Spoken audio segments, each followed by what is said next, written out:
रायगड जिल्ह्यात आज स्वातंत्र्य दिनाच्या पार्श्वभूमीवर ठिकठिकाणी तिरंगा रॅली काढण्यात आली। माणगावमध्ये देखील ही तिरंगा रॅली काढत स्वातंत्र्य दिनाचा उत्साह साजरा करण्यात आला। या रॅलीत शालेय विद्यार्थ्यांसह सर्वपक्षीय नेते मंडळीशिवाय निवृत्त सैनिक यांच्यासह हजारो माणगावकर सहभागी झाले होते।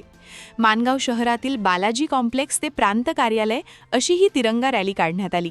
यावेळी निवृत्त सैनिकांसह उल्लेखनीय कामगिरी करणाऱ्या अनेक मान्यवरांचा सत्कार करण्यात आला। काय आणि काय संदेश देण्याचा? नाही, सर्वात महत्त्वाची गोष्ट म्हणजे देशाचं हे काम आहे।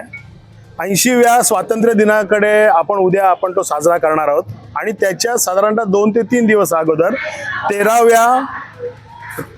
ऑगस्ट पासून 15 ऑगस्ट पर्यंत अशा पद्धतीचे कार्यक्रम केले जात आहेत।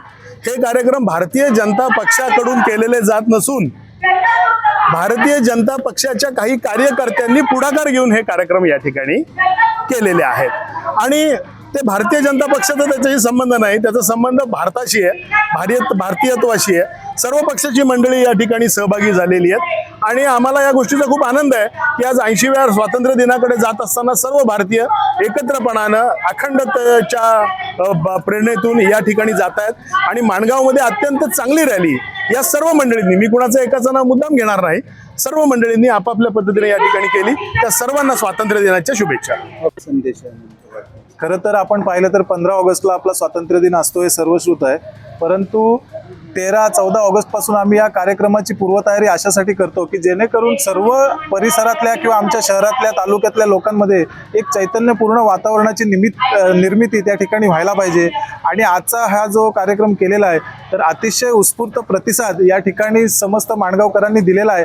माणगाव शहरातील सर्व नागरिकांनी या ठिकाणी पुढाकार घेऊन ही रॅली अतिशय यशस्वीरित्या या ठिकाणी काढली होती। भर पावसात सुद्धा सर्व देशप्रेमी नागरिकांनी यामध्ये सहभाग घेऊन आजची रॅली अतिशय यशस्वी केलेली आहे। यामध्ये सर्व पक्षाचे पदाधिकारी, सर्व संस्थांचे पदाधिकारी, त्याचप्रमाणे सर्व जनरल माणगावकर सुद्धा या ठिकाणी मोठ्या संख्येने, हजारोंच्या संख्येने उपस्थित होते। त्याबद्दल सुद्धा आम्ही सगळ्यांचे या ठिकाणी धन्यवाद मानतो।